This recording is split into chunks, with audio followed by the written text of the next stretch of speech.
It's so nice to see you here. I want to start by congratulating you with a great season you've been having, your obviously SAG nomination and your historic Academy Award nomination. So maybe let's start there. Oscars will be handed out for the 96th time in just a few weeks' time. And this marks the first time that a Native American woman has a major Best Actress nomination in the Academy history.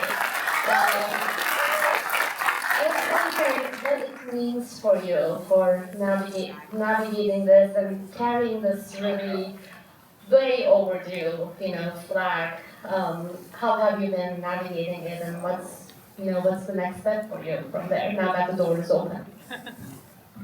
Yeah, I mean, like you said, the door's open, and recently the New Yorker, that's what wakes me up. Good morning, everybody. Just the concept that my friend Sterling Harjo and I talked about recently about how when you kick the door open, and maybe it's your responsibility to just kind of stand there and hold it open. So, yeah, I mean, it's everybody's awake now. It's it feels like it's circumstantial because of the film, because of the history behind it, because of the filmmaker, because of just the timing. Because it's certainly not because of a lack of incredible talent and performances over the years. It's something else that I kind of said recently. It's a lot of times people, when they hear me speaking about where I come from, about culture, language, whatever, it's very easy for your ear to hear me say "was" talking about Indigenous peoples. I'm usually either saying "ones," like singular ones, because it's a dialect thing, or "is." But I know that culturally, a lot of people's ears need to catch up. Perception needs to catch up, and I feel like because we've had, kind of maybe a bit of a renaissance in representation recently, Indigenous people, like I'm not the first Indigenous nominee in the category, thankfully, but since people's perceptions are catching up, maybe like just taking notice of some things that have been a little bit easier to put in the periphery even when there's nominations there. Yeah, it feels circumstantial, but that doesn't mean it's not a big responsibility. And it also doesn't mean I'm not incredibly grateful. So it's, I don't know, just taking it day by day, I guess. It's an incredibly well-deserved achievement. So I want to talk next about, you're from Blackfeet Nation, and you're playing an Osage woman in this movie. How was your, upbringing helpful for you to maybe understand more? It's a different culture, but I'm wondering if you saw any parallels in it, especially when you were digging deep and learning the language and learning the cultures. What were some of the helpful things for you that you brought on from yourself? I mean, culturally, Osage and Blackfeet share some things, being Plains tribes. The Osage were relocated to more of a plains area and have always kind of held that in their territory, in their hunting territory, ancestrally anyways. They're also woodlands people. But there's very different histories. So culturally is one thing.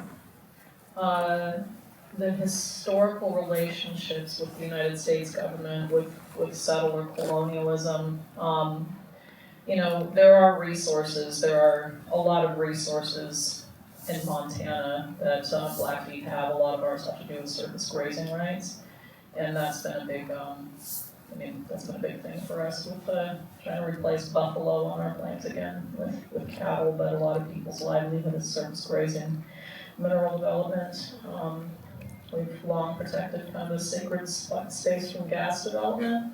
So I grew up, close to Glacier National Park now, as it's known, which is Blackfeet territory. And because we're not a relocated people who grew up, even though our territories got dwindled down significantly to the reservations that we're on now, the reservation in the States and the reserves in Canada, we're still in our ancestral lands.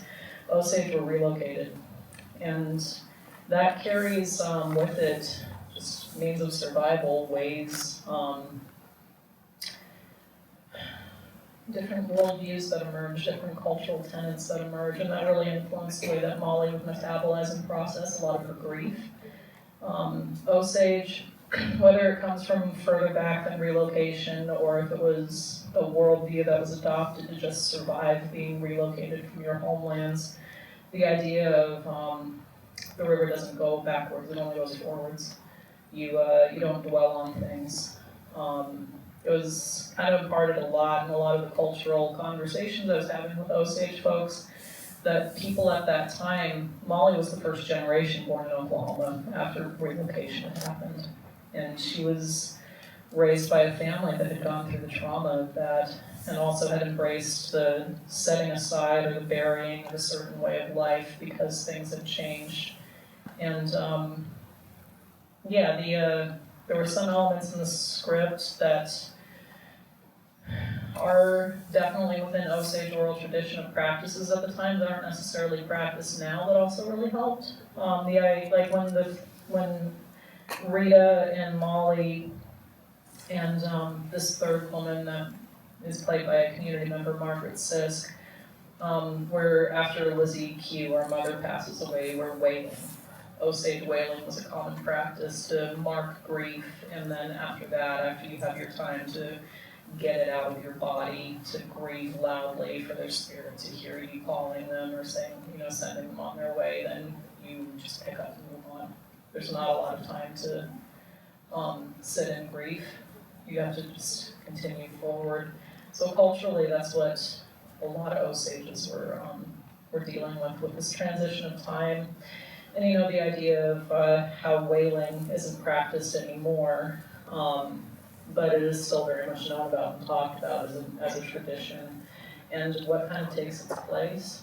Like we didn't really plan it, but after I watched the film, I realized that Molly and her sister Rita were maybe some of the last generation to whale. And then when Rita passes, just the response that found me on that staircase, the scream, because that was written, that scene was scripted to be a little bit more, it was supposed to be a slow punch in on Molly's face with a voiceover over the top as the realization was settling in that it was Rita, but that's not what came out. That was our first take in a wide shot. That was just an establishing shot, and Marty was trying to solve with Rodrigo how we were going to move a dolly down the staircase to punch it on my face. But then that's what came out. And then I think maybe on the day, but definitely later when I watched it, I was like, that's an interesting bookend for this shift of culture. There was culture there to catch and carry this grief, and then it was, when her sister passed away, the person she was wailing with her mother with, that's what took its place. But yeah, there's a lot of things that were very specifically Osage that I had to pick up and integrate into the fiber of Molly that definitely are not culturally embedded with Blackfeet. And then the other elements being, even though this was a commonality, we had my great-grandmother Lily, who I was named after my dad's grandmother. She was born at the same time as Molly. They were born 10 years apart from each other. Both traditional women spoke their language fluently, witnessed this change, the end of the Buffalo Days, basically, as we would kind of call it. But then also this really deep embrace of Catholicism, and that was another element being in Oklahoma and the Bible Belt, the way that there's the the worldview down there, while there's similarities to be found with, our relationship with post-colonialism, it's also very specific to how Molly was seeing what's going on around her. Kat, I know that like a lot of the references Marty would make as Catholicism is a huge theme in a lot of Marty's work as well. Just the idea of absolution and forgiveness of this black and white sort of like things are right or they're wrong sort of thinking. That's also influenced a lot of how Molly would process what was going on around her. You craft Molly in this incredible way, powerful, observant, and I want to talk about your dynamic with Leonardo DiCaprio a little bit. It's this unclassifiable relationship that they have. On one hand you see him as a villain, but every now and then traces of love show up and then it disappears. It's a very, very complex relationship. I'm wondering how you approached it and how you and DiCaprio crafted it together. One of the things that helped me the most in understanding, in a new way, the whole story, suddenly it just clicked and made sense. And it's this idea of this dualistic sort of, you love him and he's also got, but you, I don't want to get too in the weeds with that. But when I was learning the language with my teacher, Christopher Cote, several months before getting on set, he kept teaching me Osage or exposing me to Osage the way that he does with kids who are learning. He'll tell them a story in Osage first and then translate it. So you can hear kind of how to be expressive in the language, the different intonations. Blackfeet and Osage are very, very different languages. And I didn't want to give Osage a Blackfeet accent. But when I was listening to Chris tell these stories, he kept choosing in what felt like kind of a prescriptive way, as oral tradition often does when it shares stories with people. There's some kind of lesson or some kind of there's a reason that you're doing this particular story is which storyteller's sharing with you. And he kept telling me Shomikasi stories, coyote trickster stories. So when I was hearing them, I kept hearing Ernest. I kept seeing this dynamic between particularly this one story, Coyote and Whirlwind, this courtship that Coyote had with Whirlwind, who's also an oral tradition fixture down south. And I know with Choctaw, we're kind of close by with the relocation of Oklahoma history. She was an abused woman that came back in the form of a whirlwind. And seeks vengeance on bad men. But there was this story of Coyote trying to court Whirlwind, and she kept saying no, no, no, no, and he kept trying all these different tactics, and then she just decided, all right, if you want to be with me so bad, and she picked him up, and she spun him around, and she spat him out again. So I heard that story, I'm like, oh, that's how Molly perceives herself in light of Ernest, because he's very identifiably a trickster in the way that he behaves, which is, that ended up being in the script. And it gave Leo something to go off of too, because these trickster narratives, they are kind of imperfect heroes. When you hear these trickster stories growing up, they're funny. This particular trickster is the one that's kind of the flop. Because Osage had many, there are some that are more sinister and calculated than others. We kind of decided that William Hale would have been more like the raccoon figure who's just pure conniving evil. But Coyote's the one he can be very silly, he's very self-serving, pleasure-seeking, hedonistic, all of it. So in that first scene that was already written out where Ernest is just claiming, it's like, yeah, I like making a party at night and sleeping all day, I sure do love money. Molly's hearing that very familiar figure. And it also gave me a way of contextualizing what their relationship and dynamic was, but suddenly I had a huge blind spot that Molly would have that Ernest could hide in. If she felt like she had his number, had him figured out, knew this story, grew up hearing this story, because in these stories, Coyote never really wins. The heroine in the story or the other people in the story are the ones who come out on top.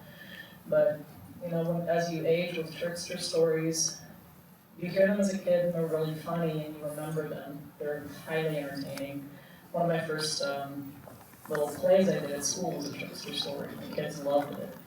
And as you get older, you realize there's really meaningful, world-shaping lessons in them. And Marty and I both, just so resistant to label this a Western. Like, every time we've been in a talk back and that's come up, he just kind of looks at me and he's like, oh my God, there's that Marty. I would joke with him on set, it's like, yeah, I think maybe this is kind of a new genre, Marty. It's like a trickster noir. Things like the heiress, or maybe gaslight, those classic gaslighting stories. Right, yeah, and that fits.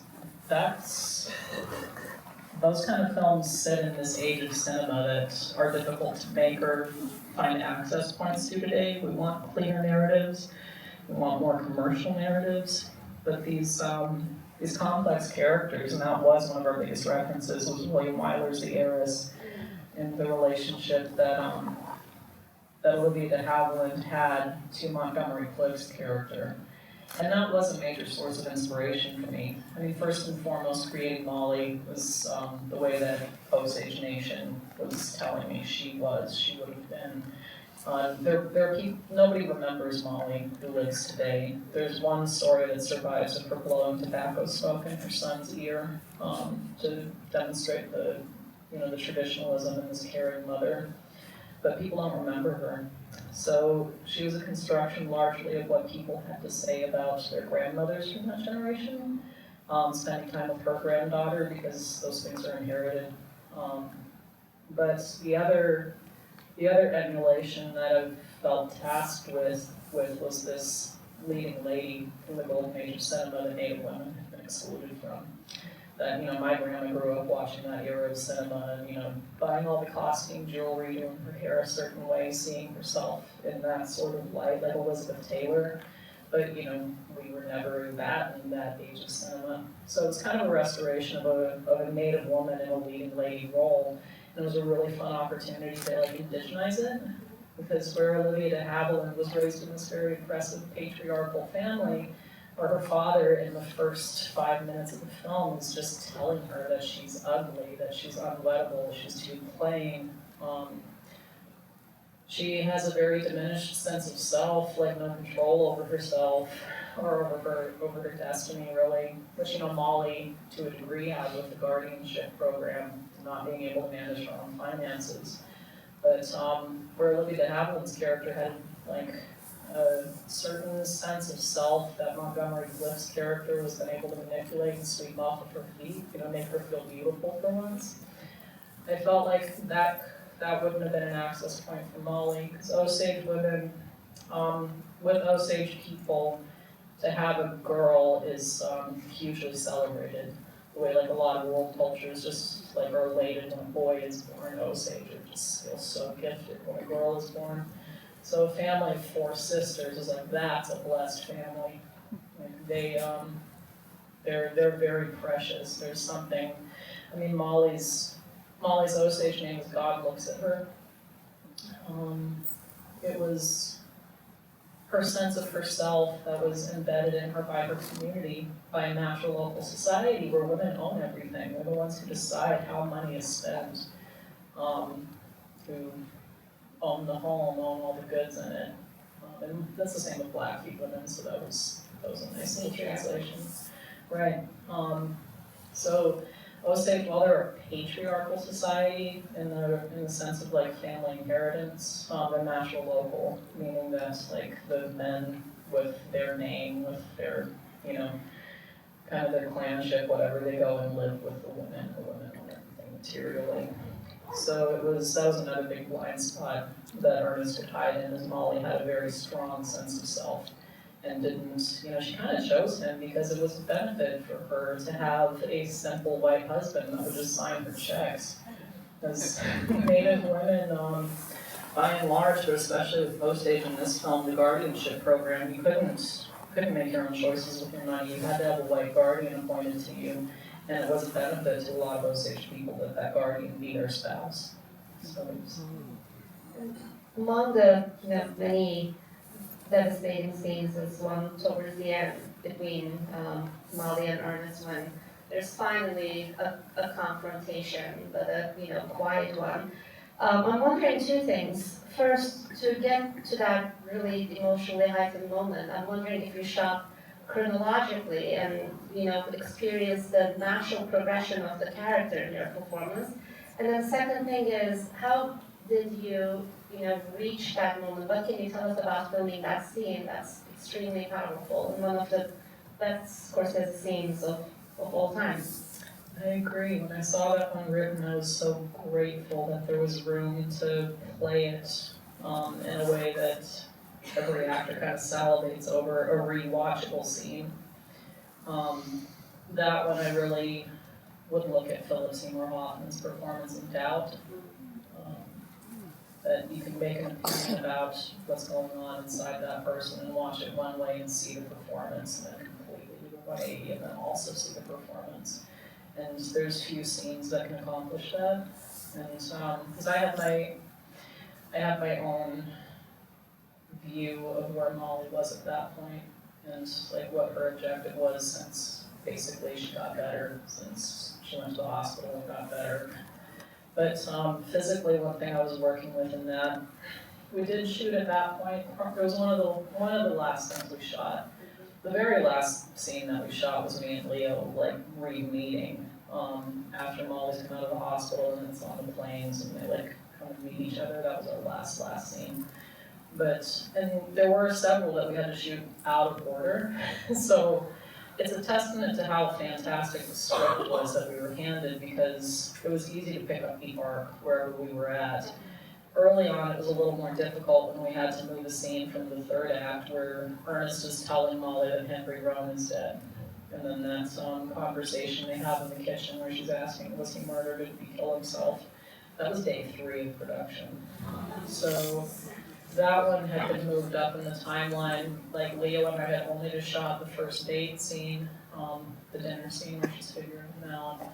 I think the making out in the car scene, and just a couple of other things around the house because that's the location we were at.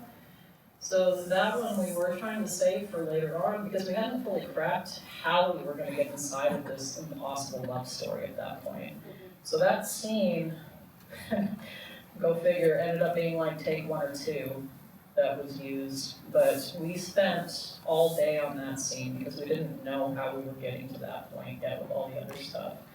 So there were versions where we were a lot more combative with each other, where there was a lot more suspicion on Molly's part, a lot more guilt on Ernest's part.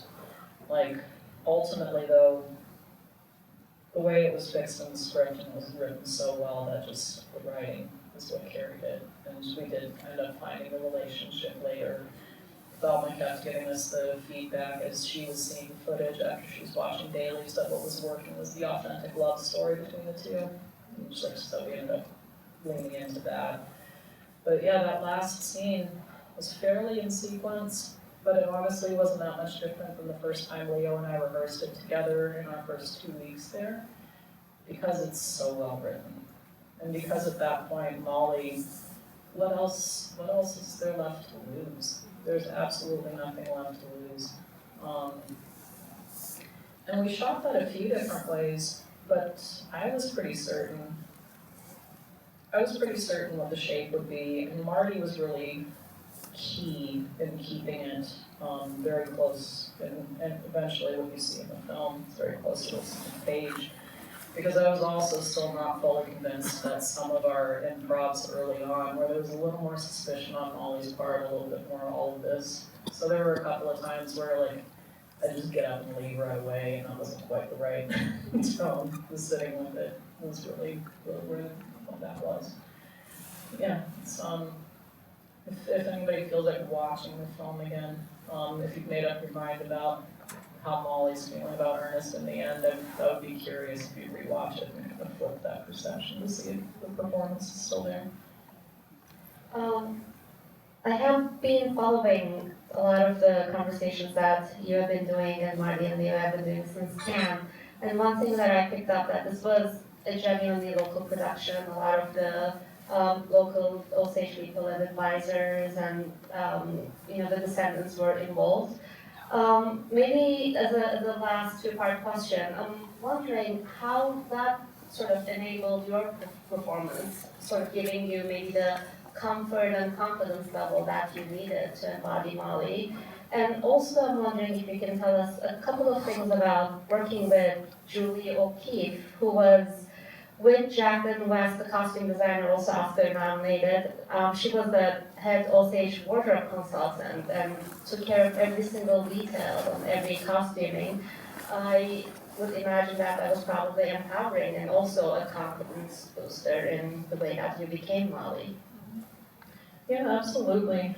I mean, it happens so often that when you're cast as a native actor into a native role in a film that's a period piece, a lot of times you're the only one, like cast or crew, or maybe if you aren't the only one in the cast, you're not necessarily getting the days with the other actors, but you all come from different nations, you have different perspectives.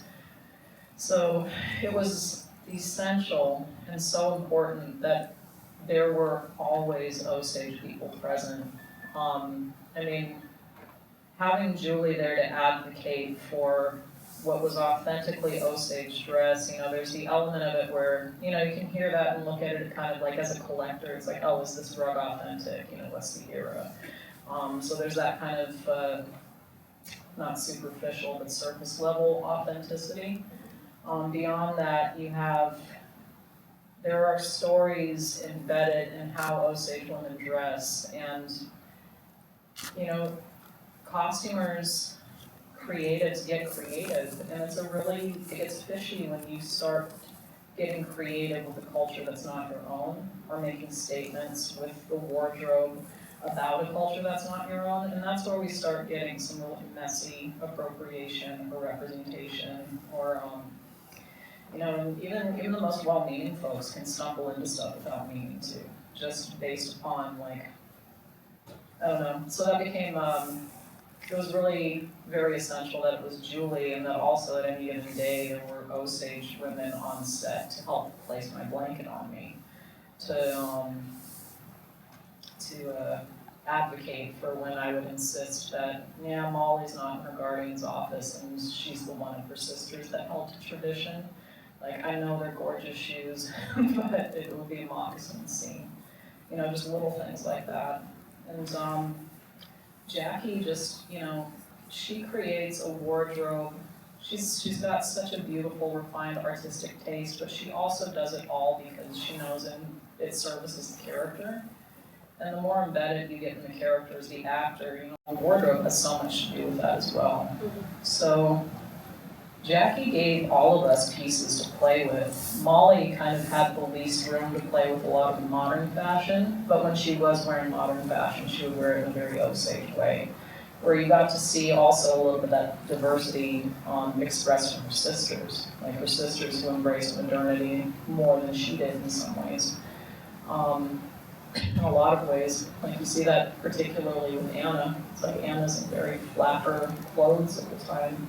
And I really loved that was a story that was able to be told too, because then in its inception back 100 years ago, it's breaking people's stereotypes of who Native people are.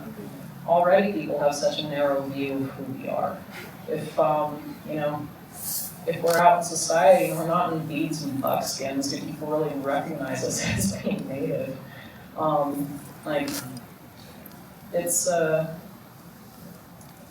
It's a long legacy that's definitely been created and curated by Hollywood. So it's really refreshing that in this collaboration between Julie, Jackie, and then having Osage women around me constantly on set. It was funny, I knew that I've been told several times in Osage country, people like you if they're fussing over you. If they're like leaving you alone, not talking to you, whatever, you're basically shunned.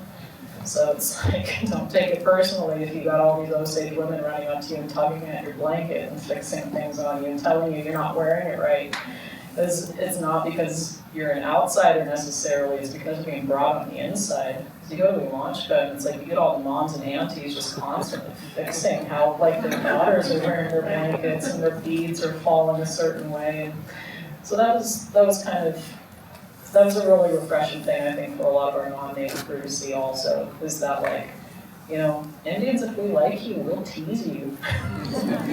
That shaped how that whole scene between the sisters was rewritten. The four of us sat down together and rewrote that scene together. And we've been in language lessons long enough that we kind of knew that how to create our lines in English that would easily translate to Osage, because as it was in the script, our Osage translators were having a hard time bringing good concepts over. So the four of us, we'd known our characters based upon the birth order of Osage girls. That was constantly, it's like, that's part of being an Indian country too. It's like, you don't just, you're gonna hear the same lesson over and over again from everybody. But it's like, you just have to accept it every time. Like, oh yeah, I already know that. Our costumer told us that, or our researcher told us that. It's like, oh, okay, thank you. It's like, it's always, yeah, you're nitpicked at constantly, but it's in a very loving way. It all comes from love. Lily, thank you so much. I'm so glad to be here.